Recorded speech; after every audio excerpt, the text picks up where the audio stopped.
Hi friends.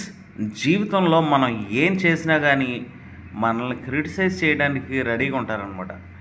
Suppose మనం ఏదన్నా try చేసి ఫెయిల్ అయ్యామంటే, నేను చెప్పానా అది వర్కౌట్ అవ్వదు, వీడు ముందే ఫెయిల్ అవుతాడు, ఈ పని పూర్తవదు అని చెప్పేసి అని వీడు చెప్పిన మాట ఏంటంటే వీడు మూర్ఖుడు మొండోడు అని అంటారు.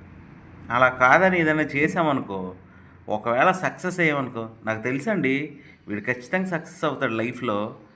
వీడు చిన్నప్పుడే నేను అనుకున్నాను వీడు ఈ స్థాయికి ఎదుగుతాడని చెప్పేసి అని అంటారు. నువ్వేం చేసినా కానీ మంచి జరిగితే క్రెడిట్ తీసుకోవడానికి రెడీగా ఉంటారు. అదే కనుక చెడు జరిగితే కనుక మొత్తం మన మీద నిందలేయడానికి రెడీగా ఉంటారు. కాబట్టి జనాలు ఏమనుకుంటున్నారనేది మానేసి నీకేమనిపిస్తుంది అనేది కాన్ఫిడెంట్గా నువ్వు చెయ్యి. ఎందుకనంటే నువ్వు చేసేదానివల్ల ఎక్కువ ఎఫెక్ట్ అయ్యేది కానీ, సఫర్ అయ్యేది కానీ, లేదంటే కనుక ఒక బెటర్ పొజిషన్లో ఉండేది కానీ నువ్వే.